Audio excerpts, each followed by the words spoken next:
11, 12 games. He just is. He's a solid coach. He is. He's a solid coach. He does dumb things in the playoffs. Dallas has a roster, but they're in the similar situation to the Niners. What is going on with CeeDee Lamb? I don't know. The Cowboys, I got to look at their schedule because I don't like the Cowboys. Jerry Jones tried to walk it back yesterday, said, no, we need CeeDee Lamb. They do. But last week it was like, oh, there's no urgency there. Really? And it is CeeDee Lamb, LOL, the tweet was like, oh, really? There's no urgency? Please. Go ahead and step on the field in week 1 without me and see what happens. Who do you think is waiting for, because that's part of this. You have the Jamar Chase element. Yeah. You have because he's holding out essentially in Cincinnati. Yep. You have the situation that's going on in Dallas with CeeDee Lamb, and then you have what's going on with Brandon Aiyuk here. Well, who do you think cracks first here? Well, I think Aiyuk cracks first, whether it's with the Steelers or the Niners. And I think CeeDee Lamb and Jamar Chase are waiting on that. Because they're thinking, there's no way you could pay Brandon Aiyuk more money than me. Considering Jamar Chase, considering what they've done, the totality of their career so far, who's the better player? Jamar Chase is a game changer. We'll all take Jamar Chase. And you know how much we love CeeDee Lamb. I mean, that draft when CeeDee Lamb came out, he dropped to 17 to the Dallas Cowboys. I'm thinking to myself, 17? 17? CeeDee Lamb? This guy played with 3 different quarterbacks in Oklahoma, still balled out. So I think he's waiting on that money. But what to do with Brandon Aiyuk? Apparently Friday they all came to the table. They all had a meeting and hashed everything out. Are we really going to try to lose Brandon? Because I'm not in the camp of losing Aiyuk. I don't. Not with the injuries that they have. Again, the Niners have 23 players missing practice. They got so many guys on the sidelines in red uniforms or in medical tent uniforms that they had to cancel their scrimmage this week against the New Orleans Saints down in Irvine, California. So they're not even going to have a scrimmage this year, which I think is going to hurt the 49ers. Not getting that extra work, getting those extra reps, because you're not going to play all your guys in the preseason. So you're already behind the 8 ball. Ricky Pearsall hasn't been able to stay on the field. Jacob Calvin hasn't been able to step on the football field. Isaac Arendo, we saw on the first day of training camp, basically pop his hamstring. He hasn't been seen since, Shasky. I don't know where the Niners are at when it comes to Brandon Aiyuk in these negotiations, but damn it, if it's over $2 million, get the damn deal done and let's go. I don't want to lose Aiyuk. I don't think they want to lose Aiyuk, and I don't think Aiyuk wants to leave. I'm looking at the wide receiver room right now, and I'm going to put Aiyuk to the side, okay? This would be your wide receiver room, essentially. Debo, Juwan Jennings. I'm going to say Chris Conley. I think he makes the team. Would you agree with me because of the special teams factor? Who's that? Debo, Juwan Jennings, and Chris Conley makes the team because he's a special teamer. Right? Okay. Correct. Pearsall will make the team because he's a first rounder and a rookie. 4. That's 4 guys. This is without Aiyuk. Then it's 5, 6, 7. Cowing, I don't know. Tay Martin, I don't know. Trent Taylor, I don't know. I will throw Danny Gray in there. I think he's done. I think Danny Gray didn't suit up this weekend. I just don't. I don't see it. He's done. I don't see how he makes this team. So he's on the outside looking in. So do you feel good about this Niner wide receiver? I think they're nice. You're forgetting about Robbie Chosen. Robbie Anderson, who signed with the 49ers on Friday. His last name is now Chosen. Okay. He changed his last name to Chosen. Robbie Anderson. Okay, Robbie Chosen. I think it's just a training camp body. Okay, well, that's okay. The 9 guys. Like, if I put Aiyuk in the mix, you feel way better. Oh, no question. Because right now, I don't know with Pearsall. I don't know with Cowing. I don't know with Taylor. I don't know with Martin. Danny Gray, I'm just going to say he's on the way out the door. Hey, Robbie Anderson, I mean, come on. Now, I got to say, there's a lot of leaks going on. And again, we touched on this a little bit last week. We didn't get a lot of legs to it. But the last few years of Jim Harbaugh, it was leaks galore. And maybe this is the business of having a good team. But you don't hear a lot of leaks that coming out of Kansas City about what's going on in that locker room. They keep things pretty tight, right? The Rams, they keep things pretty tight. The Eagles, now we got the story after the season. There was obviously some dysfunction there, and they wrote a lot about that. Can I pause you on the Rams just for a second?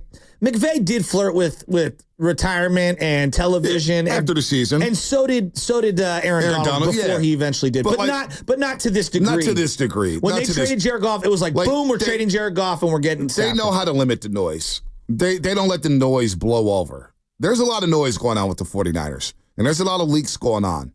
And now you commented on our boy Brad Graham's SF Niners account saying there's only 2 options. The Niners are in the media every day. There's only 2 options, and they know what those options are. And the leak that went on over the weekend which, again, got fans gassed up. And I don't like it. I don't like it. To go out there, and Mayoka wrote this, which I do think it's credible. However, I do kind of sit back and say, boy, are the Niners trying to use Mayoka? Are they trying to use Michael Silver to get their message out there? So the report came, and he wrote it Friday, that the Niners had a deal with the Cleveland Browns to get a second-round pick, a fifth-round pick, and Amari Cooper back for Brandon Aiyuk, which sounds like a home run. That sounds like, boy, they were going to get over the Cleveland Browns. I don't know how much I believe that. And I'm not saying that Mayoko's a liar. I'm not saying that his report is credible. But I feel like the Niners are putting things out there. Like, are the Browns really, after we talked to Anthony Lima, and we've heard everything from the Cleveland side of things, do you really believe the Browns are ready to give up a second, a fifth, and Amari Cooper for Brandon Aiyuk? And then you get Amari Cooper, who puts on Instagram over the weekend, on his IG, he goes, LOL, I wouldn't mind at all. So he knows, I go with Shanahan, I'm going to ball out. I wouldn't mind at all. Look, could the Browns be offering that? Yes. And why do I think that? Because they're the Browns, and because they're the one team that, I mean, if you just look at their history, Baker Mayfield took them to the playoffs for the first time in forever, won a playoff game against the Steelers, and they couldn't wait to get rid of him. Played hurt for them, and they couldn't wait to get rid of him. Then they traded one of the wildest trades. Like, everyone who, even if you were in on Deshaun Watson, during the time when they made that trade, you had to be like, yeah, this is a bold trade. 1 million first-round picks, and you gave them a ton of guaranteed money. So if there was one team that was going to give some outrageous package, it would be the Browns. Now, I hear that. Whether that's fair or not, that's just, my mind is like, yeah, I could see the Browns doing that. And if that is the case, and that deal is on the table, I'm actually now questioning why the Niners aren't doing that deal. Right. Well, because Aiyuk, because it resolves the situation. Yeah, well, the Browns want to know, and I would just trade him and be like, hey, he's your problem now. You have to re-sign him. Why would and the if Browns he doesn't, execute they're not going to execute that deal on the front exactly. end? Well, so Brandon Aiyuk said he basically vetoed that deal. It's like, yeah, I'm not going to Cleveland. I'm not playing for the Cleveland Browns. So that's why the Browns haven't done it. But apparently that was on the table. I'm thinking to myself, damn, that's a big ass package for Brandon Aiyuk. Amari Cooper, a second and a fifth for this 1 year? Oh, I do that in a heartbeat. And have Cooper and Deebo Samuel. Now, I don't think Amari Cooper's Brandon Aiyuk. I think Brandon Ayuk's the better player. But it ain't a big drop-off when it comes to Amari Cooper. His route running, his deep ball ability. So that was reported on Friday. So where are we at today?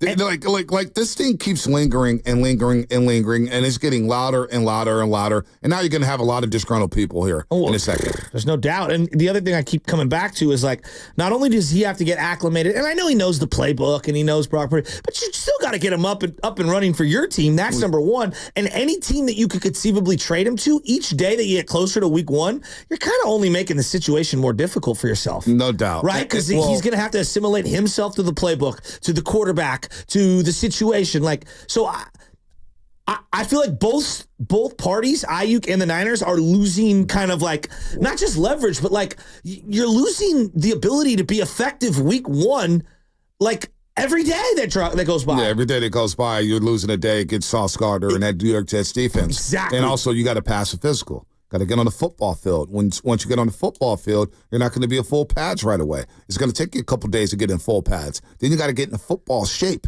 and you got to work muscles that you haven't worked without the shoulder pads and the equipment and all that stuff. And so, yeah, it's going to be a process. He may not be ready to go until the next week of preseason or the next week of training camp or whatnot. So I don't know where we're at in this situation, but it's obvious that they're running out of bodies. And his training camp is off to a disaster. Well, and then it's a disastrous training camp right now for the 49ers, and I think it's safe to say this is not what you wanted coming off a Super Bowl loss to the Kansas City Chiefs. You wanted to be up and running and humming, and instead it's the complete opposite. I thought last year was kind of a nightmare. You had the quarterback coming back from crazy elbow injury, right? We didn't even know if he'd be ready, right? Just didn't know. You had the backup quarterback situation, I'll just say. You had Nick Bosa holding out. But you had a lot of healthy bodies, and everyone was ready to go. Outside of QB1, which is the most important, and Bosa. This year, left tackle out. McCaffrey, best player on the team, has a calf injury. You don't have your number one or number two wide receiver, depending on who you talk to. The rest of the DNs don't look good. They don't. Right now.